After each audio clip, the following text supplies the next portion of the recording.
That's a fire. When he starts to come, Yeah, we're going to get 5 inches of rain. Like 4 for Stow.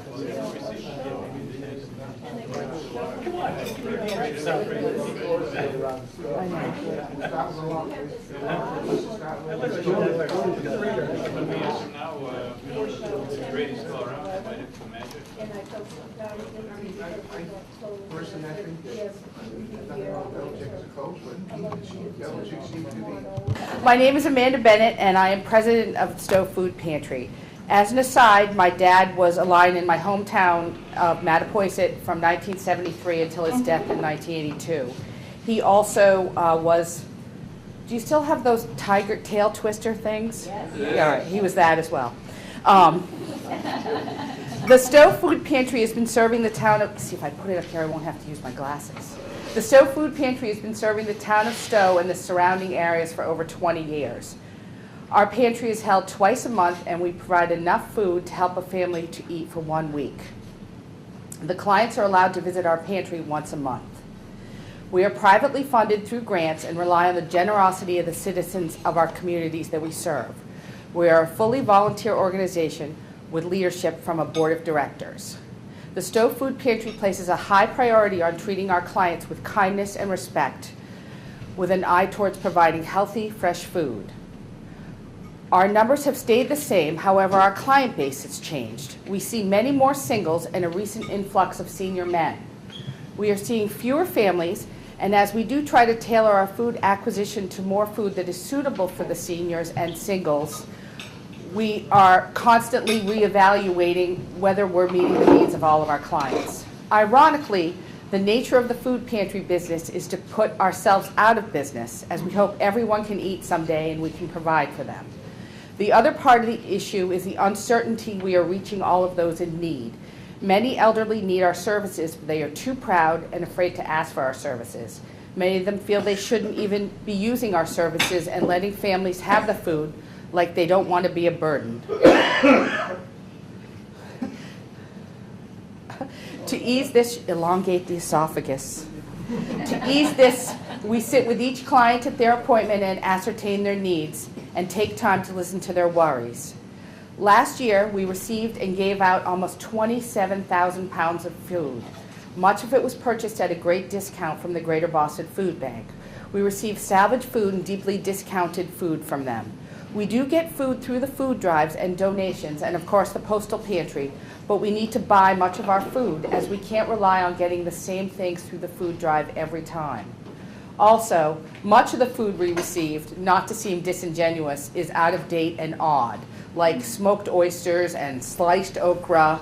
You know, it's sort of like, let's clean out Grammy's pantry and just give them whatever. People don't check the dates, and we get some pretty funky stuff. And last year when we were sorting, we got something from 1998.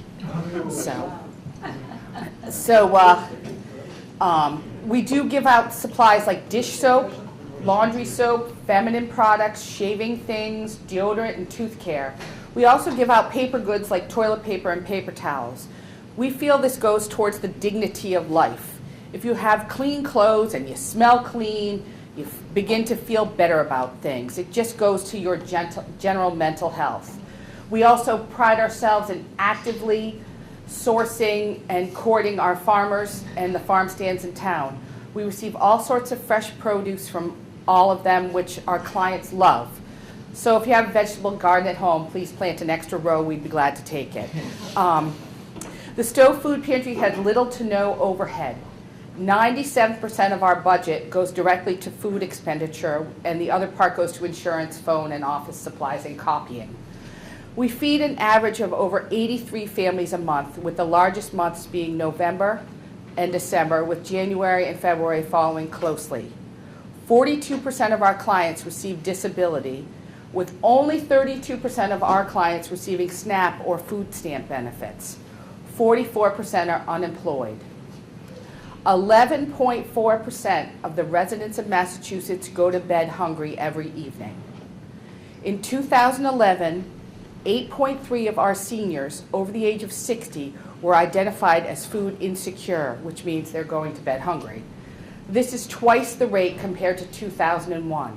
The prevalence of food insecurity was higher among seniors caring for grandchildren and those under the age of 69. I think we can all interpret this as being the elderly going without food to care for their grandchildren. Many of our clients are the working poor. They're employed in minimum wage jobs with no access to public transportation and I can't even read my own handwriting, and rely on the Stow Food Pantry to help ease some of the financial burden as far as food is concerned. According to the USDA, the low-cost food plan of January 2013, it costs $190 to feed a family of 4. When someone makes $15,000 a year at minimum wage, that is a huge portion off the top directly going to food, which is around $9,800 a year. We're here to ease that burden. How can you help us? We can always use non-perishable items. I'm also getting over a cold. Like spaghetti sauce, pasta, lunchbox snacks, canned vegetables, fruits, crackers, coffee and tea, hot and cold vegetables. Our clients also need personal care items such as shampoo, deodorant, laundry soap. When grocery shopping, if you see buy one, get one free, donate the other one to the food pantry. We'll take it. And you can always, again, plant one more row. The Stow Food Pantry always needs volunteers. If you call us, we'll find something for you to do, okay? And some of you may have heard that not a lot of our clients come from Stow. We've been as many as 48% of our clients are from Stow. Right now, we're around 32 to 34% come from Stow. Thank you so much for listening. Does anybody have questions? Where else do they come from? They come from Maynard, Boxborough, Acton, Bolton, Lancaster. They cannot come from Hudson, so because they're in a different food district. Do any of those towns have a food pantry? Yes, that's why we only provide enough food for 1 week, because we suggest that the people go and go to the other food pantries. And, you know, actually, if you live in Stow, you can go to the Hudson Food Pantry, but Hudson people can't come to the Stow Food Pantry, which is interesting in and of itself. There's also a few community suppers around and things. We work with the other food pantries because we see a lot of the same clients. Any other questions? I have about 12 brochures here, if you'd like to take one. They were printed on the Bennett printer and folded by me, so they're not the things of beauty they should be. But does anybody have any questions about what we need, how you can help?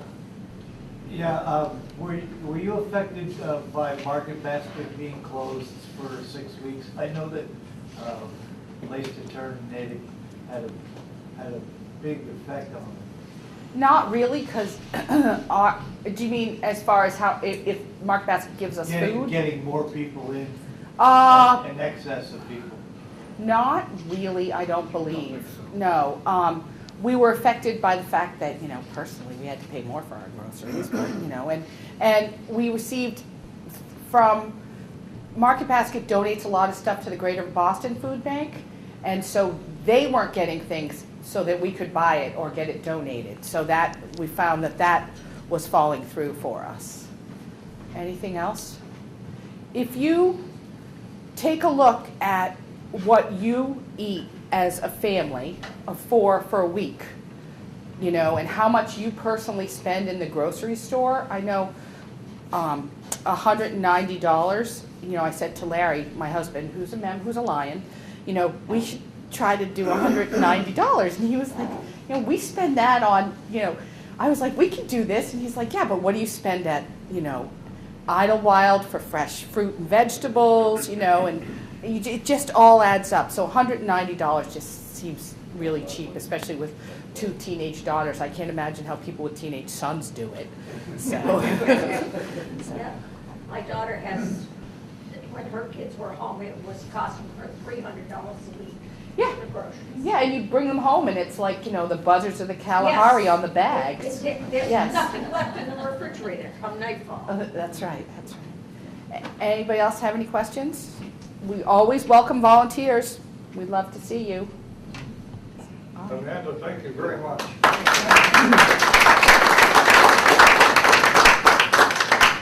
since I work on the food pantry, I know things pretty well, and I can assure you what she said is true. And it's important to realize what she said about how many people go to bed hungry in Massachusetts.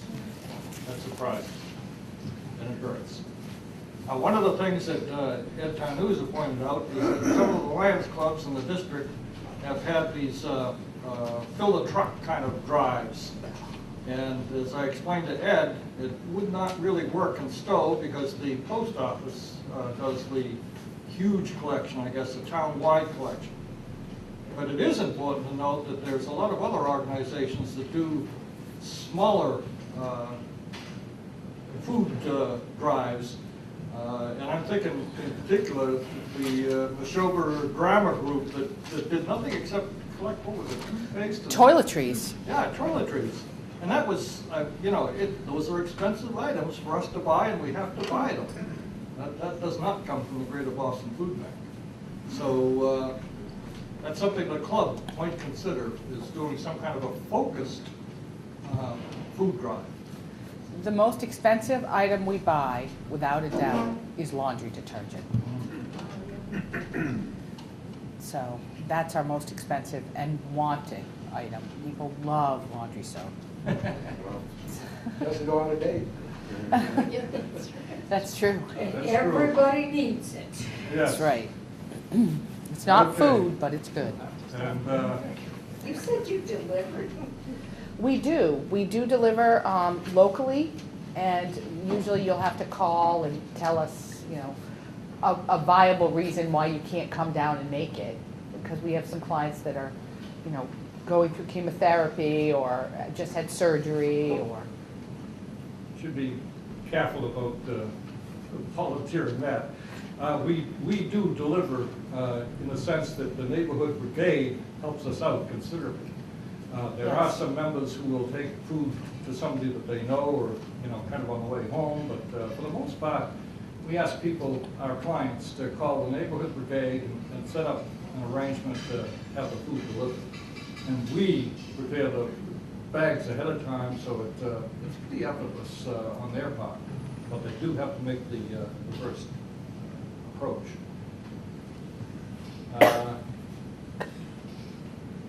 Did I forget anything? And Dave, you've been in there for a while, so. Yeah. And one of the important things, and I don't think you really touched upon it, but the fact that these people come in and honestly, they will talk your ear off because they really don't have anybody, no social contact, or a lot of them don't have social contact. And it's important for them to come in and tell us their woes, and we listen, I hope, kindly, and say, oh, too bad, and you know, show them some compassion. The single takeaway that people have from the Stow Food Pantry is we're very non-judgmental and we're extremely respectful of our clients. And I've heard that over and over and over again from the clients. And that makes me feel like we're doing something right.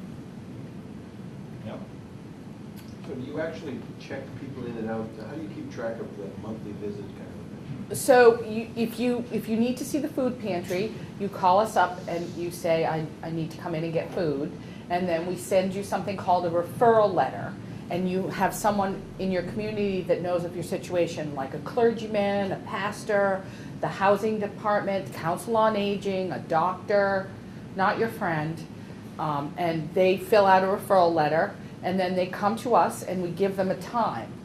Usually it's between 8:30, excuse me, and 11 o'clock on a Friday morning, and they come and we sit with them and we identify their needs, if they have children, if they don't have children, if they're gluten allergy, if they're diabetic, if they're low sodium. And a lot of times that opens up a big dialogue about, you know, my daughter's been sick and, you know, that I'm here because my house burned down. You know, so we try to take time and listen. And then they go around to the various stations and they get fresh produce, and we get a lot of donated bread from Trader Joe's, the fancy olive, you know, peasant bread. And then They go to the next station and they get dairy products, and we give them some sort of meat that's donated. We get ground turkey, and sometimes from Trader Joe's we get fancy lamb roasts, and we get fish sticks, and then they go to the next section and they get their canned goods, and then they go and they get their cereals and pastas, and that's hopefully enough food to satisfy them for a week. And the whole time we're thinking, how much food would suffice for my family for a week? Would my family eat 2 or 1 can of tomato soup? Like that kind of thing. So that's how we figured it out. And I like the way it's personalized. There's a folder for each person or each family that we're serving. So if there's some special needs, even a new person coming in can kind of identify that. One of the worst problems we have currently is that we have no-shows. People that make appointments and then don't turn up. Well, unfortunately, right now, that's running about 15%. No shows to pick up their groceries? Oh, wow. So does that mean that you might have allocated that to somebody else? Well, it's not so much that it gets allocated to somebody else, but we do our purchasing based on the expected number of families coming in, and then obviously if we over-purchase, then there's a risk that we'll lose some stuff. So, and it can be a little frustrating to try to explain to people that very expensive lamb roast from Trader Joe's is really a very good thing when they'd much rather have hot dogs. Yeah. And But you have to understand, a lot of these people, they don't have ovens. Yes. And stoves. Yep. They have a little hot plate, and they can't cook these turkeys. And again, the elderly, even I see it with my mother-in-law and father-in-law, they're like, oh, I don't want all that food. It becomes like a huge issue, like a drama. Oh, I can't eat all that. And they work it up in their head, what are they going to do with all that food? And I've noticed that with our clients as well, because I was, poking fun of, oh, that's too much food, enough for an army. But then I realized that that's a way of thinking that a lot of people have when they get older and they're living by themselves. You find out your clients are sick and they're having a cup of tea and a cracker, because they don't want to deal with cooking, so. Go ahead. Does the food pantry get any price breaks on what you buy? Yes, we can buy things from Greater Boston Food Bank at a giant discount, or it's salvage, which means it's totally free, and we can get it for like 17 cents a pound. And we get a discount. We get stuff from we get free stuff from Trader Joe's, totally free, and we get discounted stuff from Roach Brothers. I think we get either 15 or 20% off. I think it's only 10% now. Okay, and then we get food from Shaw's too. We get a lot of food from Shaw's, and they give us a discount as well. And like we're lucky as anything because Honey Pot gives us apples, and Shelburne gives us apples, and Jim Sauda has that giant garden, and Unfortunately, this year. right, and get a lot from Apple Jim. Fields gives us vegetables, and it's really we're so fortunate. I mean, even my family's sick of eggplant. Even I brought eggplant in. So Jim Sauter goes Monday, Wednesday, and Friday to Stop and Shop Sudbury stuff. in Sudbury. Yeah. And they give him stuff that they can't sell, breads and fruits and vegetables, and he brings it all back to the Council on Aging. So anybody that wants to go to the Council on Aging anytime, there's always fruit and vegetables. But on Friday, the food pantry day, we have a girl, Julie, who goes and gets all this food and brings it over to the food pantry. And what we don't use, they bring back. But, there's a lot of food there, and a lot of fruits and vegetables and stuff. and the community garden in Stow, Joyce Bunce and her group, they've been amazing to us. You get buckets of tomatoes and things like that. It's just peppers. A lot of the food that comes in is baby food, and we don't seem to push that baby food fast enough. So John will take baby food and go to Maynard, and they really can use it there. So do go to the other pantry, but they do for us too. They give us stuff, we give them stuff. If you know anybody that wants puffed rice, we got reams of the stuff. Yes. The thing about puffed rice we've all learned is it can't be used in any other form but puffed rice. Yeah. Can't add it to meatloaf, can't do anything. So puffed rice is basically packing material. Okay, well, again, thank you, Amanda. Thank you, And I see John. we've got some dessert up there. If nobody's noticed the cookies, help yourself. And we'll continue on for a little bit. And flea market, next major topic. I think Bonnie and I went down and priced most of the stuff